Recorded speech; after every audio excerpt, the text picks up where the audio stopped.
ಮಂತ್ರಿಗಳು ಮಾತಾಡ್ತಿದ್ದಾರೆ ಎಲೆಕ್ಟ್ರಿಕ್. ಸನ್ಮಾನ್ಯ ಸಭಾಧ್ಯಕ್ಷರೇ, ಬೊಮ್ಮಾಯಿ ಅವರು ಮುಖ್ಯಮಂತ್ರಿ ಆಗಿದ್ದವರು. ಬಹುಶಃ ನಾವು 3-5 ಗ್ಯಾರಂಟಿ ಕೊಟ್ಟಿದ್ವಿ. ಅದೊಂದು ಗ್ಯಾರಂಟಿ ವಿಚಾರ ಮಾತಾಡ್ತಾ ಏನು ಹೇಳ್ತೀವಿ, 200 ಯೂನಿಟ್ ತನಕ ಯಾರು ಉಪಯೋಗಿಸ್ತಾರೆ ಅವರಿಗೆ ಫ್ರೀ ಕೊಡ್ತೀವಿ ಅಂತ ಹೇಳ್ತೀವಿ. ನಾವು ಚಿಂತನೆ ಮಾಡಿದಾಗ 200 ಯೂನಿಟ್ಟು ಆವ್ರೇಜ್ ತೊಗೊಂಡ್ವಿ. ಏನಂತ ಹೇಳ್ಬಿಟ್ರೆ ಎಲ್ಲ ಇದು ನಮ್ಮ ಹತ್ರ ರೆಕಾರ್ಡ್ ಇದೆ. ಪ್ರತಿಯೊಬ್ಬರು ಒಂದು ತಿಂಗಳಿಗೆ ಎಷ್ಟು ಯೂಸ್ ಮಾಡ್ತಾರೆ, 12 ತಿಂಗಳು ಸರಾಸರಿ ತೆಗೆದುಬಿಟ್ಟು ಅದನ್ನು ತೆಗೆದು ಯಾರಾದರೂ ಒಬ್ಬರು ಎಷ್ಟು ಯೂಸ್ ಮಾಡ್ತಾರೆ ಅಷ್ಟೇ ತಾನೇ ಕೊಡಬೇಕಾಗಿದ್ದು. ಇದು ನಮ್ಮ ಮನೆಯಿಂದ ಬರೋ ದುಡ್ಡಲ್ಲ, ಇದು ಸಾರ್ವಜನಿಕರ ದುಡ್ಡು ಕೊಡ್ತಾ ಇದ್ದೀವಿ.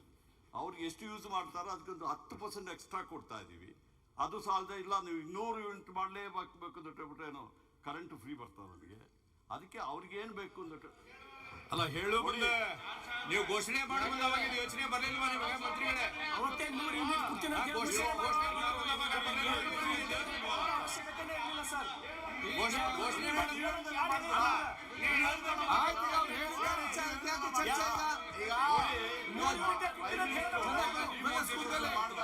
ಸಿದ್ದು ಪಾಟೀಲ್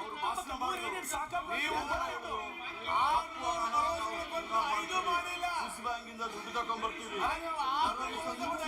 ಭಾಷಣ ಮಾಡಿದಾರಲ್ಲ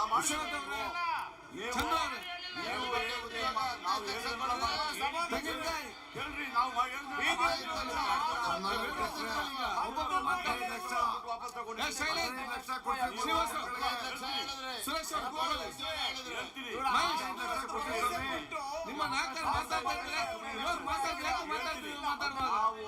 ಇವ್ರು ಮಾತಾಡ್ತಿದ್ದಾರೆ. 16 ಲಕ್ಷ ಜನ ಗ್ರಾಹಕರಿದ್ದಾರೆ. 2 ಕೋಟಿ 16 ಲಕ್ಷ ಜನ ಗ್ರಾಹಕರಿದ್ದಾರೆ. ಮಾತಾಡ್ತಾರೆ ಇಲ್ಲಿ. ಅದರಲ್ಲಿ 2 ಕೋಟಿ ಮಾತಾಡುವಾಗ ಹೇಳಿ. ಈಗ ಬರೀ 20 ಲಕ್ಷಕ್ಕೆ ಮಾತ್ರ ನಾವು ಕೊಡ್ತಾ ಇಲ್ಲ ಅಷ್ಟೇ, ಬಾಕಿ 2 ಕೋಟಿ ಮಂತ್ರಿಗಳು ಮಾತಾಡ್ತಾರೆ. ಆಯ್ತಲ್ಲ, ಈಗ ಆಯ್ತಲ್ಲ, ನಾನು ಮುಂದೆ ಕೂತ್ಕೊಳ್ಳಿ. ಅಲ್ಲ ನೀವು ನಾನು ಕೇಳಿದ್ರೆ ಕೊಟ್ಟಿದ್ದೀರಿ. ಸರ್ಕಾರದ ನಿಲುವನ್ನು ನೀವು ಹೇಳಿದಿರಿ. ನೀವು ಸ್ಟಿಕ್ ಆನ್ ಯೋಜನೆಗಳನ್ನ ವಿರೋಧ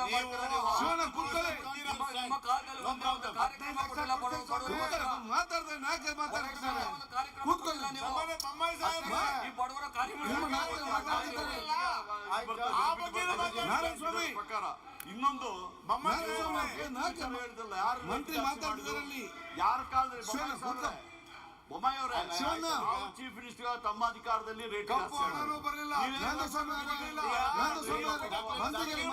ದಾಖಲೆ ತೆಗೆದು ನೋಡಿ ಯಾರ ಕಾಲದಲ್ಲಿ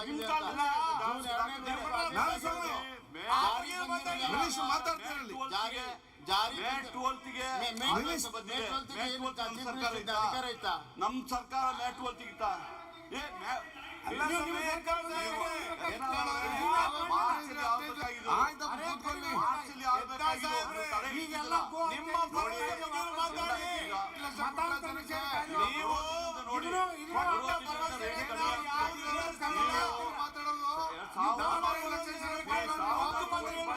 ತೆಗಿತ ಕೊಟ್ಟಿದ್ದೀರಾ.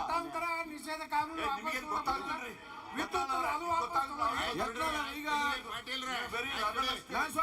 ಟೀಕೆ ಮಾಡೋದಷ್ಟೇ ಅವ್ರಿಗೆ ಗೊತ್ತಾಗ್ತದೆ.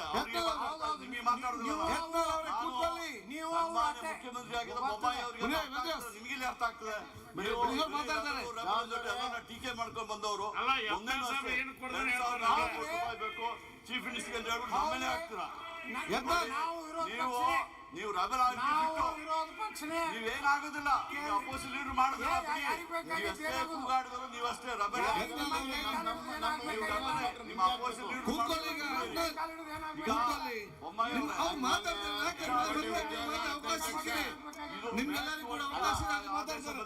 ನಾನು ತಗೊಂಡ್ರಿ ಅಂತ ಕೇಳಿದಕ್ಕೆ ಇಷ್ಟು ಗಲಿಬಿಲಿ ಆಗ್ತಾ ಇದ್ದಾರೆ ಮಂತ್ರಿಗಳು. ಡಿಲೇ ಮಾಡಿದ್ರು.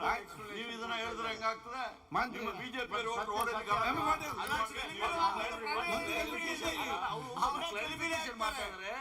ಮಾರ್ಚ್ ನಲ್ಲಿ KERC ಆರ್ಡರ್ ಆಗಿತ್ತು, ಮೇ ಆಗ್ಬೇಕಾಗಿತ್ತು, ಮೇ ವರೆಗೆ ತಡೆ ಹಿಡಿದಿದ್ದಾರೆ. ನೀವು ಹೇಳಿದ್ರಲ್ಲ, ಧನ್ಯವಾದಗಳು. ಅವರೆಲ್ಲ ಮಾತಾಡ್ತಿದ್ದಾರೆ. ಧನ್ಯವಾದಗಳು.